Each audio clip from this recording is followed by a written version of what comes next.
Good afternoon, everyone. Welcome to today's conversation, Tech Security is National Security. This is the second event in a series that we are putting on with our partners at this Purdue Center for Technology Diplomacy. I really want to thank the leader of the center, Bonnie Glick, who's the former head of the US AID. My job here is just to do some quick introductions and, at least from the perspective of the Bipartisan Policy Center, just kind of situate the conversation. So just to let you know what you already know, we have really two very dynamic people leading this discussion. Our special guest is General H.R. McMaster. General McMaster was the 26th National Security Advisor to the United States, a storied military career. He is now at the Hoover Institution and brings just a wealth of ideas and inspiration to the discussion. Our moderator for today's event and actual anchor for this entire series is Keith Krach. In 2019, Keith was unanimously confirmed for the post of Undersecretary of State. He has been the CEO of DocuSign. Among his many extracurricular activities, he has been the chair of the Purdue Board of Trustees. He is currently the chair of the Center on Technology Diplomacy, all-around Renaissance guy. So just to kind of tee this up, at least from the perspective of the Bipartisan Policy Center, as we look across the terrain right now, it is clear to us that issues around technology, national security, economic competitiveness are dominating the global agenda. I think it doesn't take much to look at the crisis in Ukraine and recognize that it is taken for granted that Russia is going to use digital weapons to try to disrupt the Ukrainian economy and infrastructure. When you look at the domestic situation, there are two major pieces of legislation moving forward with bipartisan support that are also focused on these issues. Last week in the Senate Judiciary Committee, legislation was moved forward to the floor with a 16-6 vote that was focused on competition in the tech industry. And one of the major sources of concern, reason why I think Senator Feinstein and others voted against the bill, was the question of whether we are weakening our domestic companies in the competition with state actors and particularly with China. In addition, just yesterday, the House of Representatives passed a U.S. Competes Act, which is the kind of counterpart to the Senate U.S. Innovation and Competition Act. This is the very significant conversation around what we need to do in this country to accelerate innovation, to address our supply chain inadequacies, to deal with onshore manufacturing of critical components like computer chips, among many other things.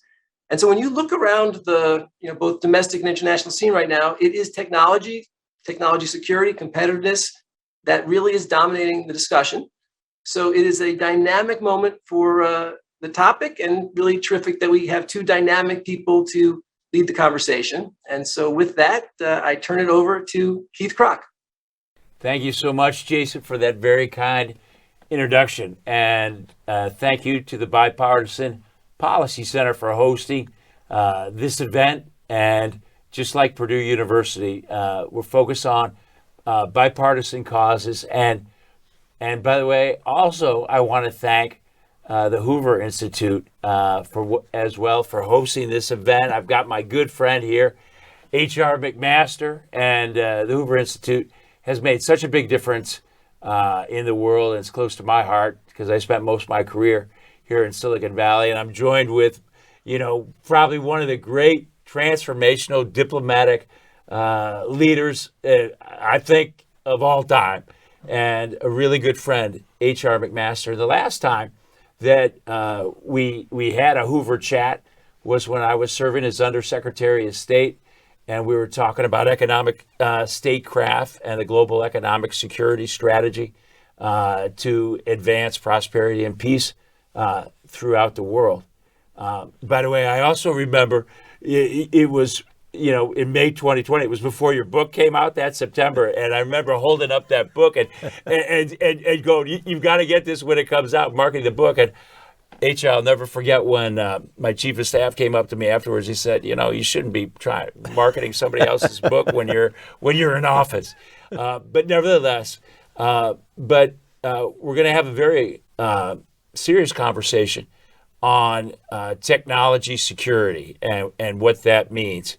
And, when we were together last time, we talked about how economic security is national security. Absolutely. And if you think about it, technology security is where the two meet.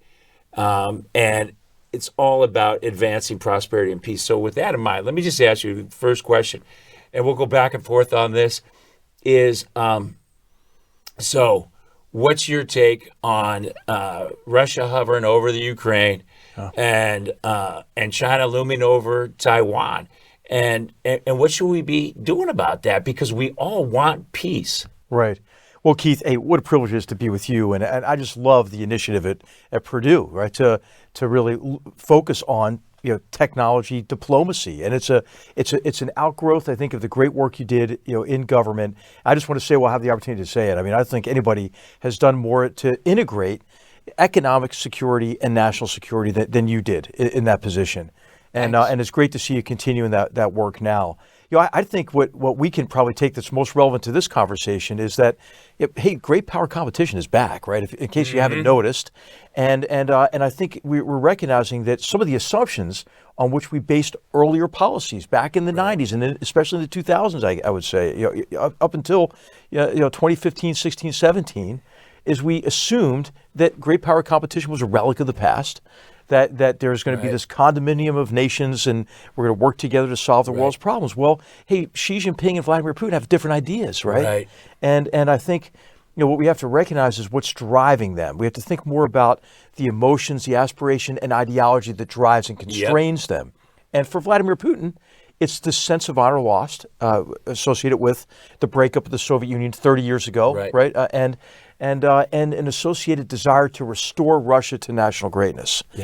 And of course, the way Putin's doing that now is through this, I like alliteration, right? This campaign of disruption, disinformation, and denial, and then also, again, in our theme of economics and national security, to create dependency, especially energy dependency. Absolutely. And this is what is making it difficult, right, for us to have a unified and strong reaction with our European allies and partners.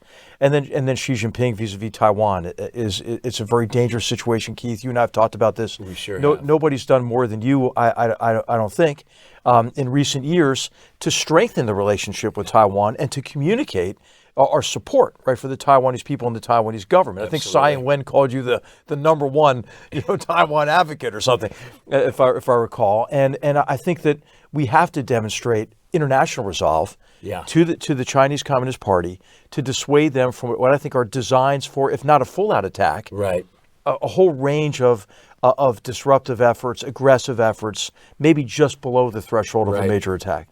So, I think that for our topic today, we are in the midst of competition with countries who do not share our values and our principles. And so it's important for us to maintain our competitive advantages. So I wonder if you might share with our viewers a few words about how you have evolved from economic statecraft into technological diplomacy, what it is and why it's important. If you think about it, HR, and I actually got asked this question during my Senate Confirmation Committee hearing when they asked me what my strategy would be to combat economic aggression. And I said it would be harnessing the U.S.'s three biggest areas of competitive advantage by the first one, rallying and uniting our allies and our partners. We can't do it alone. The second is by leveraging the innovation and the resources of the private sector. And the third one is amplifying the moral high ground of democratic value. And these are things that that establish trust. Things like integrity, accountability, transparency, reciprocity, respect for rule of law, respect for property, respect for sovereignty nation, respect for human rights, respect for the environment. And these are things, as you said, that we honor. And when you look at, for example, China, they do not. And they have actually been using that against us for their economic and their military advantage. And so, the important thing is that we act and we don't react. And, that was the beauty of what we put together with regard to the Clean Network.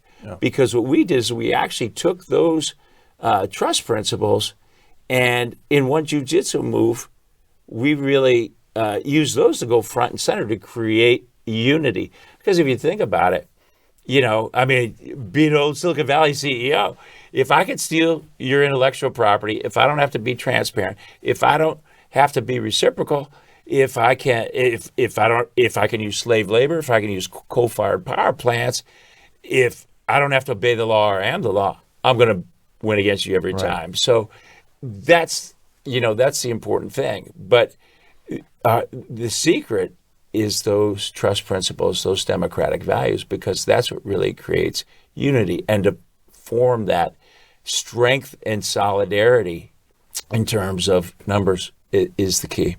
So Keith, you were on the road, I think, almost that entire time that you were in the job, and so did you find a receptive audience? I know you've advanced this idea in technology of cooperating with countries who do share our values, right? And could you share really how you went about technological diplomacy yourself, economic diplomacy, how the reception was, and what you think the prospects are for the future? Yeah, what was interesting was.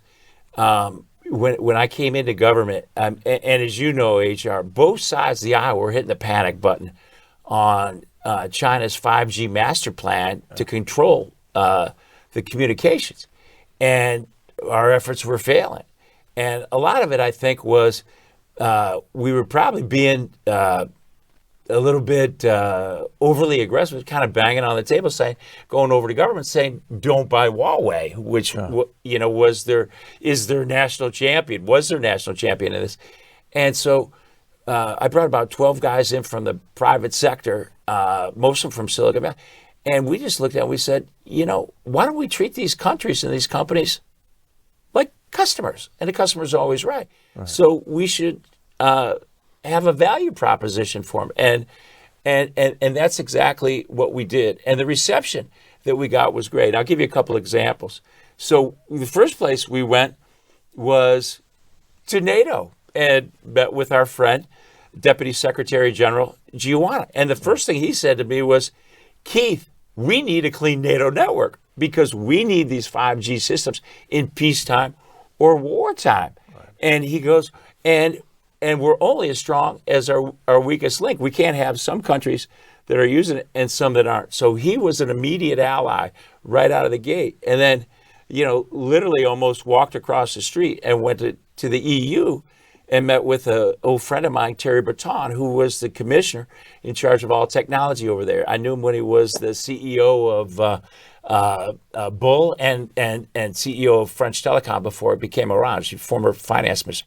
And he had developed a thing called the 5G EU cybersecurity toolbox that was sitting on a lot of the things that they weren't calling out Huawei or anything. And so what we did is we merged our efforts and then did the same thing. I went to Estonia and met with Christy Callilade, who was running the 3 Cs. She was the chair lady for the 3 Cs.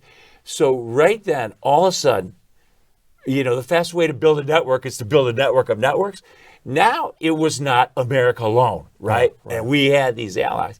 And then we proceeded to go through the rest of Europe, where we had already, worked with our allies like Japan, Australia, and then later went to Taiwan. That was really a symbolic one as well. So at the end of the day, we end up getting 60 countries, 2/3 of the world's global GDP, and about 200 telcos. And that took, at that time, and we got the authorities in March 2020. In February 2020, they announced there were 91 deals. Huawei had 91 5G contracts. By the time, less than a year, it was down to probably less than a couple dozen. Right. And you talk a lot about trust, right? And I think this is a great example of using trust as a way to advance our mutual interests. I mean, I think the question to ask countries is, do you really expect the Chinese Communist Party to treat your citizens better than they treat their own people, right? And could you just say a little bit more about how you built that trust and how trust is kind of the governing principle for you? It was interesting because it was a real aha moment for me. So when I came into government, one of the first things I was able to do, I had 60 meetings with my foreign counterparts, economic ministers, finance ministers, some foreign ministers, when they all come like for the World Bank event or like at the United Nations. Plus I went to a whole bunch of places. And, when I asked them about, hey, how's your relationship with China? They would go, well, they're an important trading partner. And it was a bilateral HR. Right, and they literally like look around the room and they lean and they go, but we don't trust them. Right. And all of a sudden that rang bells in my head because just, a year before I'm standing up in front of all the DocuSign employees going, guys, we're not in the trust business. We're not in the software business. We're in the trust business because we deal with people's most important documents. Right. And I would say, trust is the most important word in any language. Right. You do business with people you trust. You partner with people you trust. You buy from people you trust. You respect people you trust. You love people you trust. And, trust is sacrosanct. And so I'm going, well, 5G is the ultimate trust business, right? And so it was one of the things that we would just ask to the country leaders and to the telco CEOs, who are you going to trust with your citizens' data? Who are you going to trust with your company's proprietary information? Who are you going to trust with your country's most precious information? Because it's not these guys that have a National Intelligence Act, right? Right. Well, exactly. And that act forces Chinese companies to act as an extension of the party. Yeah. And I didn't even know that. As a CEO, right? I mean, it's really important to talk about that. Absolutely. It doesn't. Doing business with the Chinese company is not the same as doing a business, obviously, with a Western or U.S. Or Japanese company. And so I like to ask you about this, just maybe in a more general sense. China's been successful in weaponizing, I think, this statist mercantilist model, and to take advantage of their perceived weaknesses in our free market economic systems. Absolutely. So what more can we do to compete more effectively, not only from a defense, like not allowing Huawei to take over all of your data flows, but from an offensive perspective and from a mobilizing our competitive advantage. You already mentioned our unbridled entrepreneurialism. Right. There's some big legislation pending as part of this solution. What more do we need to do? Right. So, if you look at that global economic security strategy, there were 3 pillars. The first one was to turbocharge our economic competitiveness and our innovation. So that would be kind of the offensive. The second one was safeguard our assets. The third one, of course, was to build a network of trusted partners. So on that first one, big one, is in this area of technology. And, that was one of the things we talked about in terms of research funding, because U.S. research has been going down and down. And we helped design a couple bills, the Endless Frontier Act and the CHIP Act, that is now the $250 billion United States Innovation and Competitive Act for research funding in 10 of the most critical national security sectors, like 5G, like semiconductors, biotech, those kind of things. And it passed in the Senate, and it looks like it's going to get to the House pretty soon. So it's, all these are bipartisan bills. We originally presented to Senator Schumer and Senator Young. The other one was the CHIP Act, which helped with onshoring semiconductor companies. And the catalyst for that was when we onshored TSMC, $12 billion deal. So in Arizona. Yeah. So that's really a big opportunity. And one of the things that we showed Senator Schumer and Senator Young is we could take that number and we could triple it by getting a private sector match, because we had talked to a lot of the, companies all around here in Silicon Valley, and also match from our closest technological allies. And we could basically triple that number. And that's when we came up with a thing called the Techno Democracy 10. We call it the TD10, now maybe the TD12. But that's where we work together with our allies, focus on technology in terms of joint research, also in terms of being aligned on investment screening, export controls, because that's a really important area. Yeah, right. Because the United States could put them on, but if another country, China will take divide and conquer they'll approach. take the divide and conquer every time. And I think one of the things too is you can extend that to really open up the trading doors. If you look at the Clean Network, which is this alliance of democracies that is comprised of like-minded countries, companies, and civil society that operate by these trust principles for all areas of economic competition. If you could take it all the way to the extreme, for everybody on that network, then reduce those trade barriers. That's big. But the other one too is kind of like Article 5 in NATO. So if an Australia example, or a Lithuania, right? Lithuania, Australia, right? China's the economic coercion that China has targeted those countries with. Then we could respond in kind for the members on the network. Right now, you can't do that according to the WTO. So those kind of things. And what's interesting about this strategy, and it was interesting that Harvard Business School did a case study on it. And, one of the students got it right away, is that what that does to these authoritarian regimes is it puts them in a catch-22. So in other words, the Clean Network, to be a member of the Clean Network, you have to live and your behavior has to reflect these trust principles: reciprocity, respect for rule of law, respect for property, all of that, human rights, environment. And if you don't, you can't be a member. Nobody's excluded forever. And so what that does is that puts these countries in catch-22. So they either have to modify their practices, they have to live by these standards, or they're going to be excluded from, potentially 80% of the market. I mean, as it is now with the Clean Network, 2/3 of that market.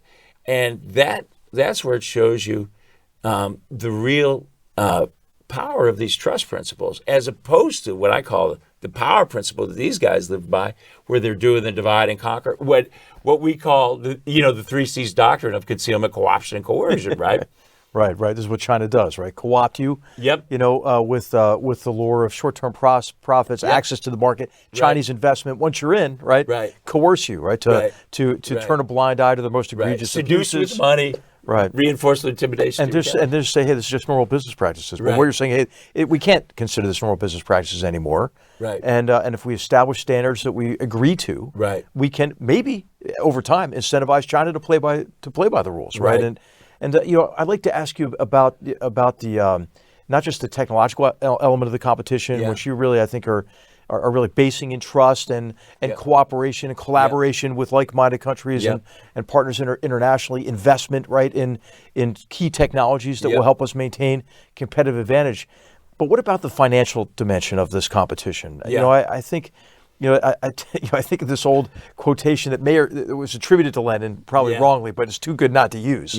Is that the capitalists will sell us the rope with which we'll hang them. Right. Except it seems to me it's even worse. I think we're actually financing China's purchase of the rope. We are. So they can hang us. And so what has Wall Street not gotten yet in terms of the danger associated with dumb money, as well as private equity and VC money going into certain sectors of the Chinese economy? Yeah. By the way, this was a big area of focus for us at the State Department. Because if you think about it, China needs hard currency, right? And you are absolutely right. The average American investor and somebody on a pension has been financing their military buildup, their surveillance state, their genocide in Xinjiang, the One Belt, One Road, and a big thing that we really focus on is the average American doesn't know about this, because China's done a number of things. They're really smart at how they do it. So the first thing they do is they'll take their companies and they'll break them into an unnatural amount of subsidiaries for the purpose of concealment and deception, during the Grand Caymans, all of that. And then what they'll do is they've talked these index funds like MSCI index and FTSE index, where they put all these companies in there, and then they go in to these funds like BlackRock is the biggest one. The ETFs and mutual funds. So BlackRock, for example, has 431 emerging market funds. So they're in there, and then those go in these pensions. It's even, the TSP, which is the federal pension fund for government workers in the military.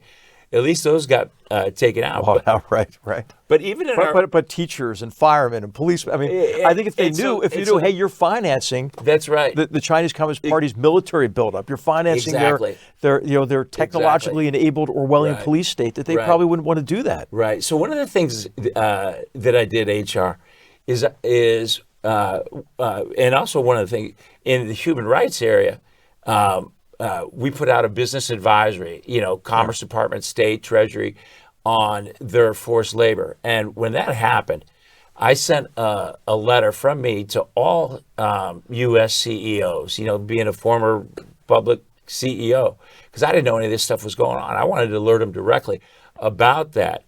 And one of the things I put in there, and by the way, I also did it to all the university governing boards and all the presidents of universities, because when I was chairman of the board of trustees at Purdue, I didn't know about it either. And basically what I said is that it's really incumbent upon you to make sure, and you have a moral responsibility and a fiduciary duty, if nothing else, but to disclose, that you're invested in these, and your communities need to do that. And actually, you have a moral responsibility also to divest from those. It really hit the press a lot. Right. And, the one thing that I think is really great about some of that work is that President Biden institutionalized those capital market sanctions. So we put capital market sanctions on a lot of these military companies. Now, a big one I really pushed for was the three big ones that are the three most important companies to China's military's AI, and that's Baidu, Tencent, and Alibaba. Yeah. They make up the majority of the money in those mutual funds and ETFs. I couldn't get it done, but I think they're reviewing that, because these, you don't have to reclassified information to understand how important these guys are. So that is a big one, because we've really been financing. And it's a big opportunity, I think, too. And I think I would just clarify, that for viewers here, this is not anti-China. This is anti-Chinese Communist Party policies, and it's actually pro-Chinese people, right? To make this really, not enabling the party in its campaign against its own people, not enabling their military buildup. I think, and not enabling genocide, as you said, in Xinjiang. Right. This ought to be an ESG issue in boardrooms, don't you think? By the way, it's huge. And I just want to add one thing too. I've been going to China since 1981, and I'm a lover of Chinese history, culture, definitely the food, but the people. And this is nothing against the 1.2 billion Chinese people that aren't part of that elite Chinese Communist Party. So, that's important. What was your question? No, I was just saying that, hey, this ought to be an ESG issue. Oh, by the way, by the way, that's a big thing, because if you think about what does ESG mean, and it's for the viewers, maybe some of you don't know, but it's environment, social, and governance. So in other words, environment obviously is that you're green and all that, but social is human rights and genocide, and both administrations have said this is punishable genocide, what they're doing in Xinjiang. And or extinguishing, human any kind of rights or freedoms in Hong Kong. Totally, religious freedom, freedom of the press. I mean, all of that. I mean, right? They co-opted Hong Kong and eviscerated all citizens' freedoms.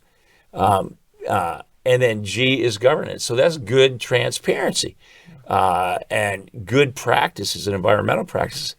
And so, what you have is you have the ESG funds have grown over the last 12 years from about, I think it's about 17 billion to like 12 trillion.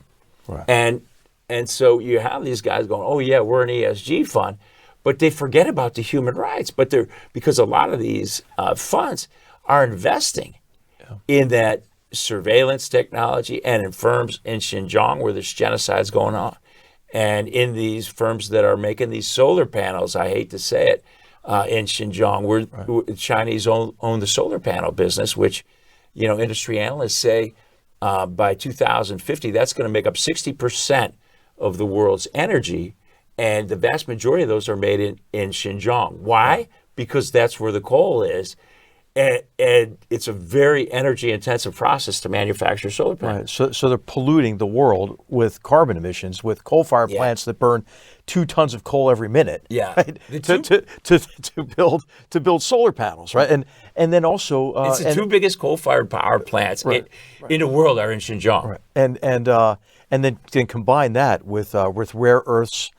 Separation and refinement, which is done in a way that is ecologically, damaging and devastating, really. Right. And so I think these are important principles. And we're not talking about decoupling, right? A lot of people put that out as a red herring, but we should acknowledge maybe that Xi Jinping is talking about decoupling. Well, he's with the dual circulation economy, right? It's just. They call it the dual circulation economy. Dual circulation. Yeah. Because as soon as they can be self-reliant, they will be. And what they've systematically done in industry after industry is, first they'll come over, kind of learn how to do it, steal some intellectual property. And by the way, also coerce, some of the firms in terms of saying, hey, we're not going to open the market to you unless you build your plants here. Right. And, from my time being a VP at General Motors, I know if you build a plant in China, you're not just handing them the blueprints, you're giving them the process engineering and teaching them how to do it. And so you go in there, you build those plants. Next thing you know, maybe a few of your people leave, you're tied up in regulations, the plants are popping up next door to you.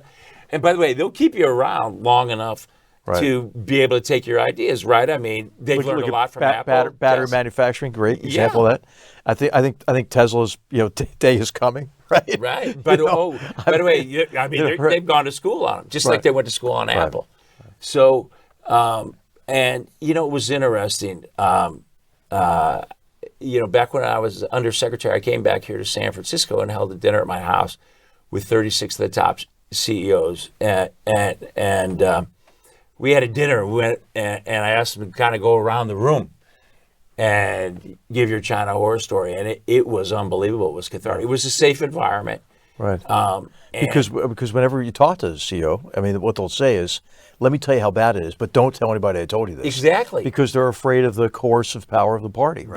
They are, yeah. And it's almost like, am I the only one they're doing this to?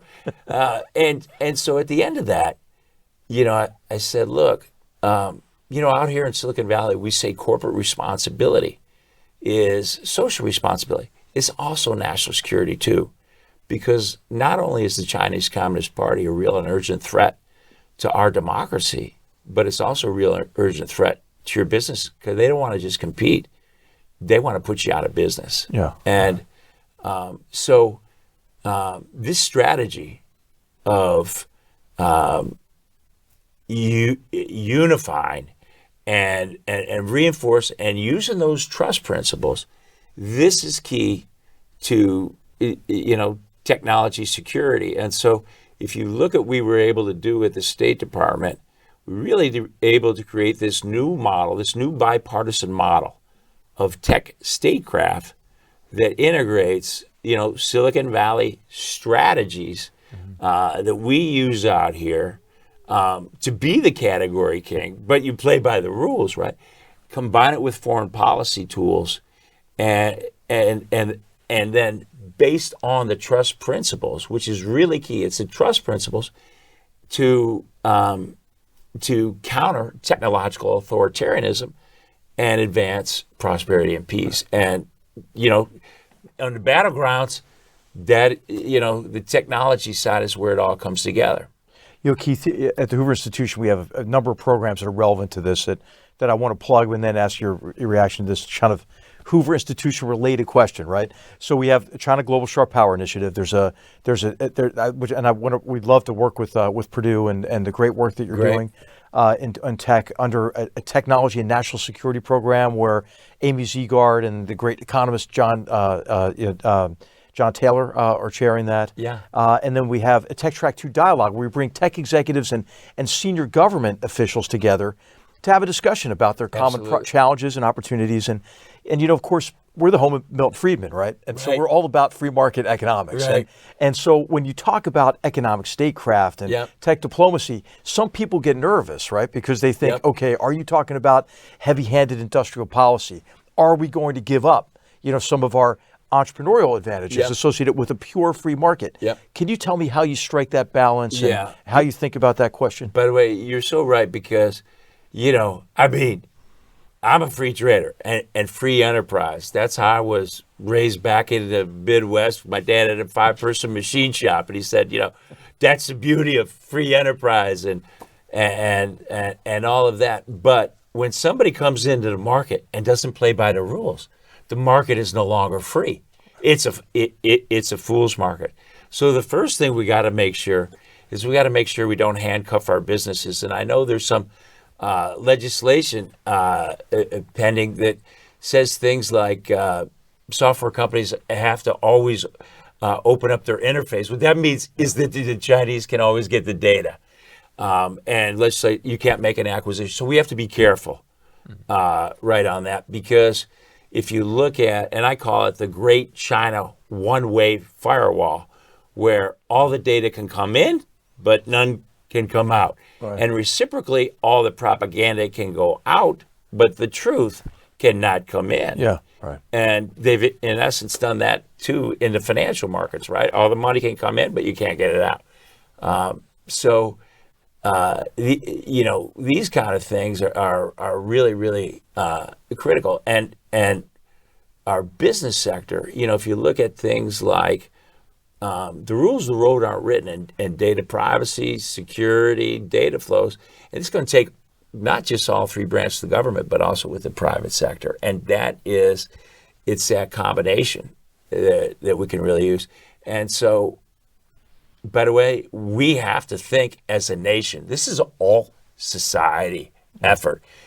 And I mean, the business sector, the government sector, the education sector, right, the social sector, and all our ally sectors, because as you know, they're not slowing down. Right. And and the most important competitions, I think, are in the private sector now, because, as you know, the innovation model shifted, right? It used to be big, closed, classified government programs, right, that would then spin that technology out in the private sector, when it seemed right to do so. Right. But now so much of the technology is developed in the private sector and has defense and national security implications. Right. I'm thinking of digital currency, electronic payments, which is we have a big study going on here under Darryl Duffy on that topic. Yeah. Any thoughts on that in terms of what we have to do? By the way, we did a lot of work on that, and our buddy Paul Tao and stuff. That's why I brought him in, because if you think about it, what are United States' three biggest assets? Well, the first one is our people, our brain power. The second one, as you mentioned, is energy independence, or maybe energy abundance, because wars are begun and lost because of energy. And then the third one is United States reserve currency. Yeah, right. And that helps in so many different ways. And boy, China wants to take that away from us. And the way they are doing it is digital currency. And they are so far ahead in terms of electronic payment systems. So always the best defense is the strongest offense. So what we put together was a plan. I hope this gets done. Is the intelligent dollar. So in other words, U.S. Digital currency, right. And we really need that, because we'd lose so much, so much of our security as a nation if that was eroded, and they're just licking their chops. And by the way, and that also leads to great power over the internet, because you think of electronic payment systems and everything that touches. Right. So, and by the way, it would really actually drive up GDP growth, because so much is spent on, credit cards. And I love the credit card guys and all that, but it's more efficient. And what I've learned my whole career out here is anything that can be automated will be, like electronic signatures, stuff like that. Well, we're at time, but I wanted to ask you one last open-ended question here, mainly an optimistic one about where you see the greatest opportunities. You mentioned some of our three of our biggest strengths. You started with our people, and I remember I sent you this memo when you were in the job. Hey, what if we just stapled a green card, to an H-1B visa to every graduate foreign graduate student who comes out of U.S. university, and what if we did open the door to to Chinese engineers and those who are under duress and their families, or anybody who that's been our strength, right? Our immigrants have been our strength throughout our history. That's one opportunity I see, right? Is to use that as a competitive advantage. And by the way, that's what we say out here in Silicon Valley. We always go, the company with the best team wins, and diversity of thought is the catalyst for genius, and that's what's made America so great. So as we sum up, what other opportunities do you see?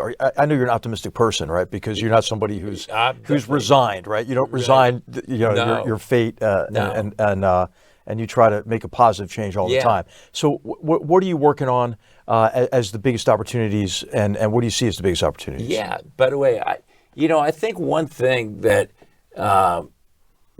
has really happened is that, China always says, well, U.S. is going down, China's going up. You have to give people hope, right?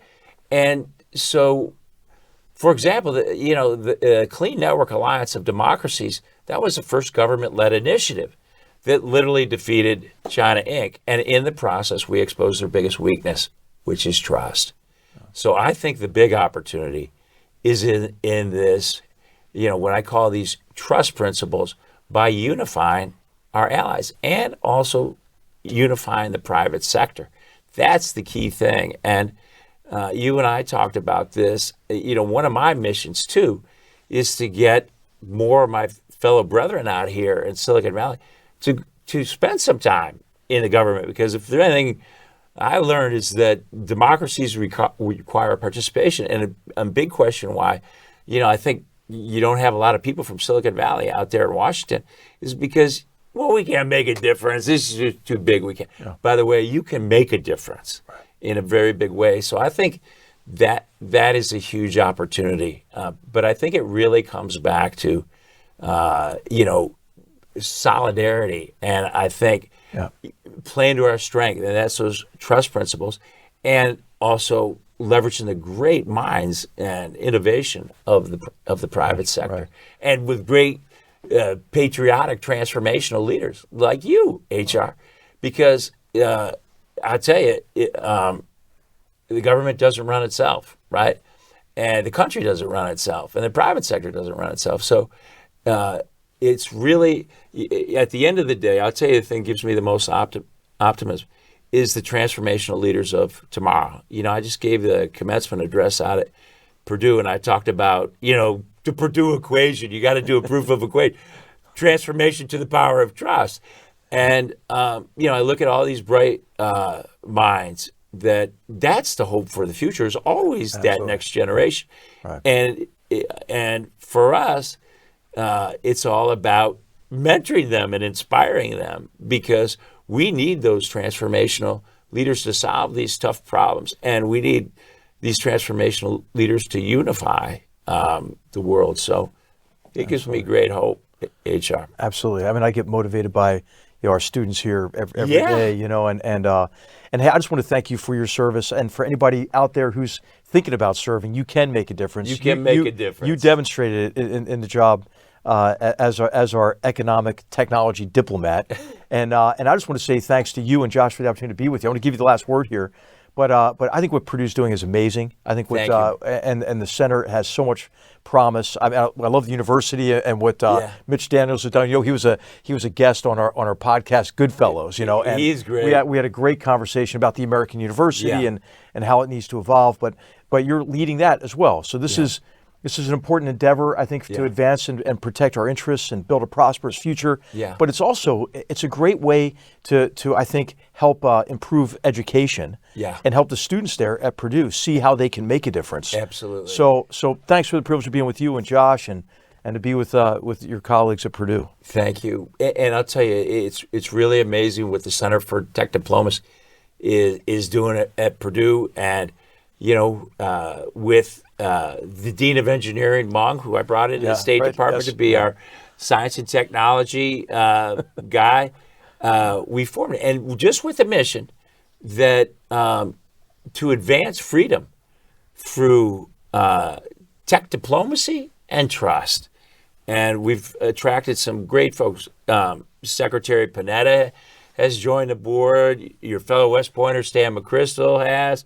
Bob Hormats, who was my predecessor as the E in government. Dan Golden, the longest-serving director of NASA. So it's got some great